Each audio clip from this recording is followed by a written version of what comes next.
Andy.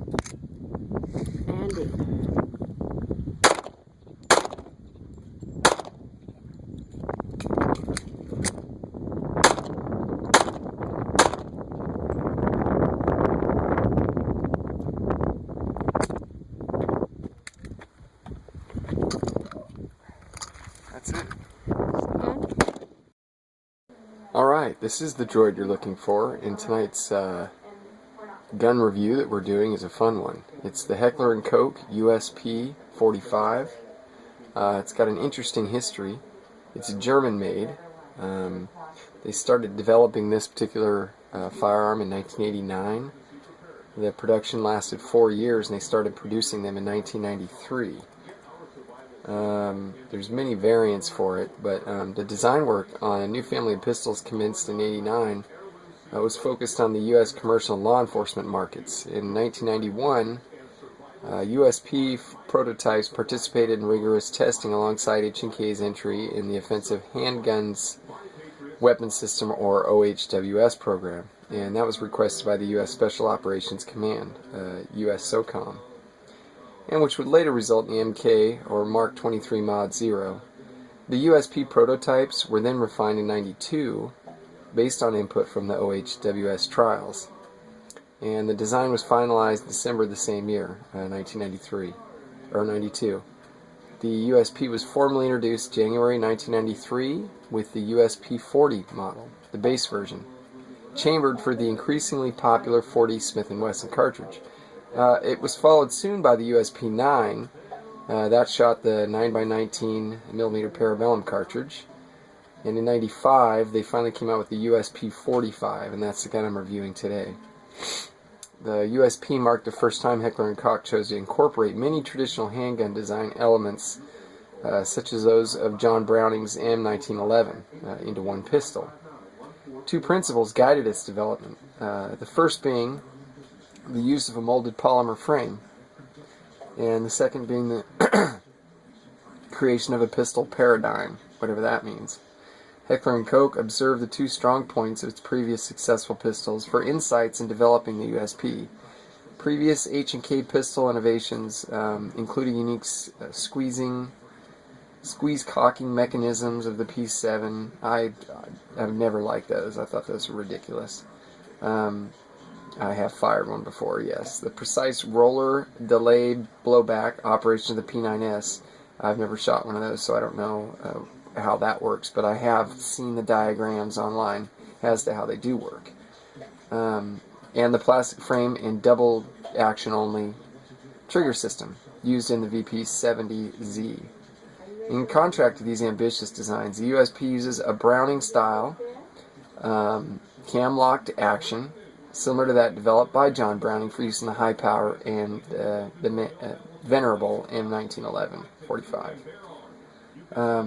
For more facts on this, you can visit H&K's website, or you can get some of this detail on Wikipedia.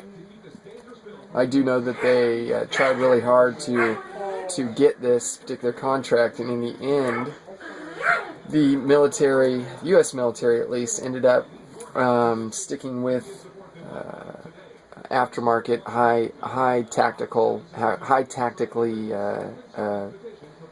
What's the word I'm thinking of? Tacticaled up 45s, for lack of a better term. And once again, sticking with the Model 92 Beretta in 9mm. They just stuck with it. Some service people in the U.S. did, in fact, stick with it. Mostly, from what my understanding is, United States police departments, Border Patrol actually uses the USP 40, which shoots the 40 Smith & Wesson. A couple police departments shoot the 9 and the 45, USP 45 and USP 9. But they do have quite a few contracts all over the world. Of course, in Germany, they shoot that. So that's just an interesting open up to this particular one here. Now, we took this down today, and I'm going to edit in some of the shooting that we did. I purposefully took my mother, who is 60 years old, down with me to the range. I wanted her, unedited version, or her unedited opinion of how this thing shoots. How it shoots, although it is a very large gun, it does have many things incorporated in it.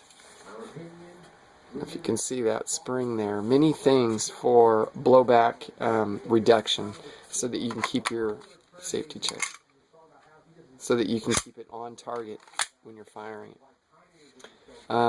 She loved it, and I'll roll that video in here in just a minute.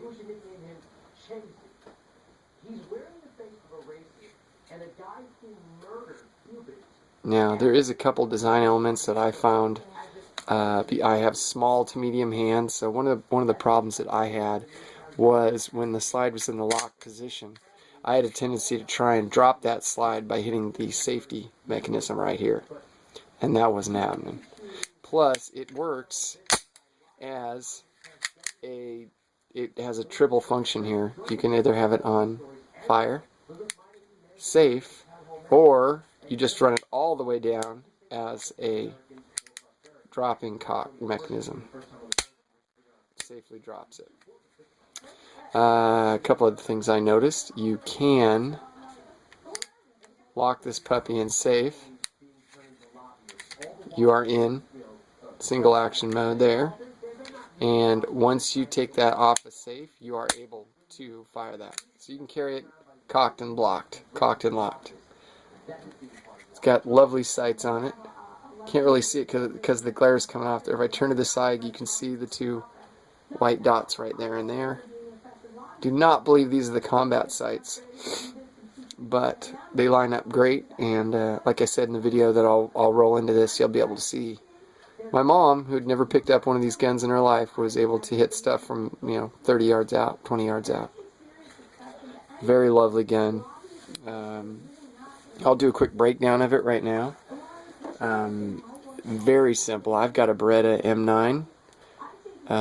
Actually, it's a 92 SP, but it's the M9. And I don't know that this is any harder to do 30 years later. Okay, this is a much newer gun. That's what we'll do. Always drop the magazine, safety check. Now you just got to grab it here, and you line where these armor's marks are. You can see. You line that up with that, and there's a button on the back side that you push. So all you gotta do is hold that, push. That comes right out. That comes right out with your nails, and then you gently slide that forward. Pull the trigger. That's it. Set the really light thing there. Spring comes out, and the rod, it's a captured spring, captured rod in your barrel.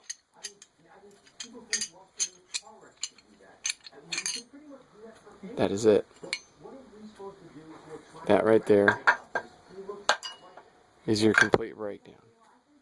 So it's very simple, and in the opposite direction, it's also very simple. You put that barrel in there. Everything fits nice and neat. One thing I notice over and over again, whenever I look at a German gun, its engineering is there's nobody better. The technical engineering that goes into anything German cars, you name it. Their guns, of course. Hold that into place. Pop that pin right back in there. Safety check. Drop hammer safety. And there it is again. That is a beautiful weapon. I absolutely love it.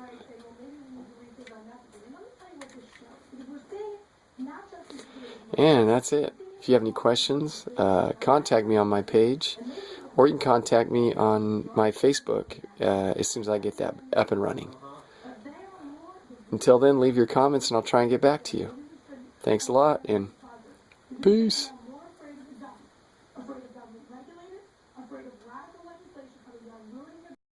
Okay, first impressions. She's going to be shooting the 45 for the first time. She's never shot it before. Safety's right there. There you go. So it's hot and loaded to go. These are her first time at it. She's got that log there. Yes. hold on tight. Nice. It's not that bad.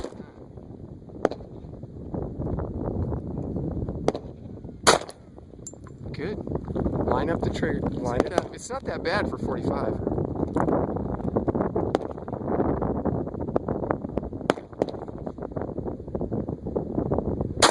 Hey, are you shooting with your left? Yeah. Does that help? Yeah. Okay. Yeah, I think you got one more.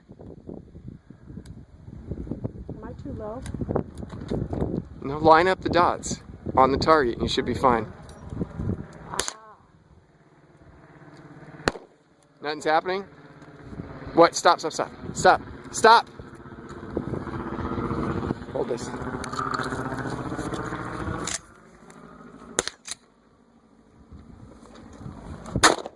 Is this going still? No, I think I stopped it. Yes? Did you pull the trigger and nothing Yes. happened? Yes, I did. Okay. You always got to be careful with reloads. This might have been crammed in there a little bit too far, so that might be why. But if anything like that ever happens, you pull the trigger and something iffy happens, just stop right there. That was close though. Andy, you're on.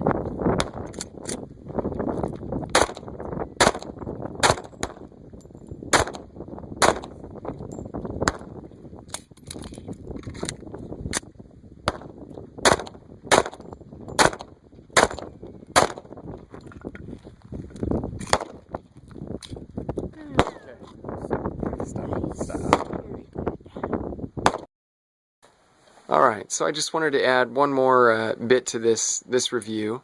I happened to take my mother, who is 60 years old, down to the shooting range today, and I just thought that would be a good perspective.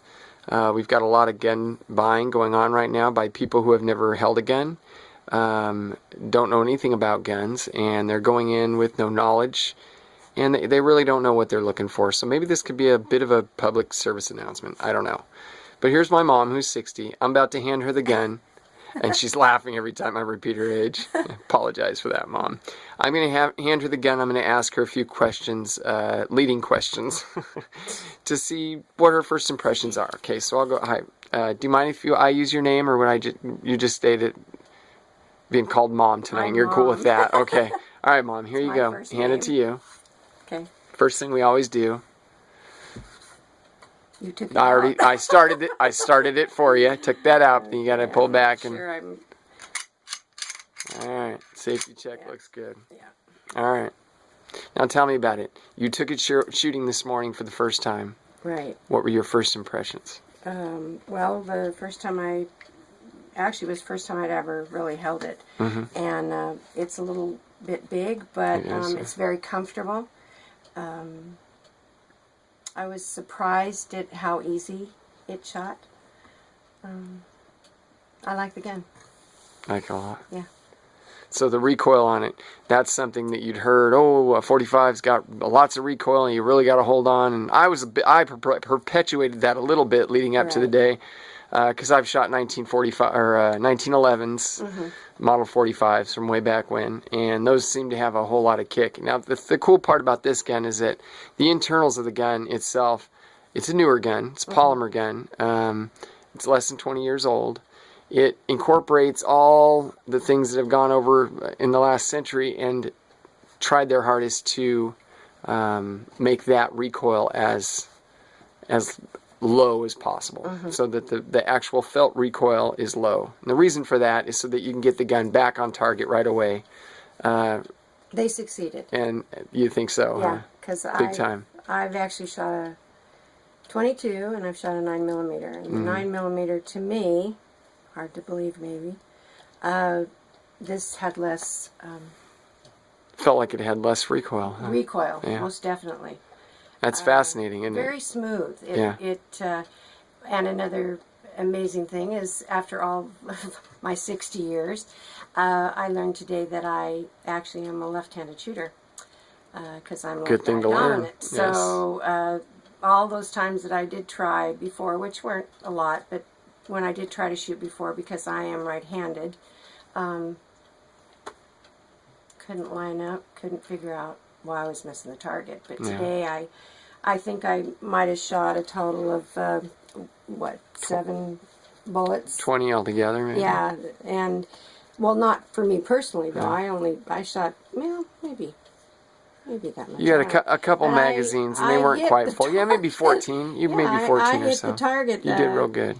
Definitely, I'd say 70% of the time. Yeah. So, to me, that was kind of exciting. Which was kind of funny because you did show up, Dad.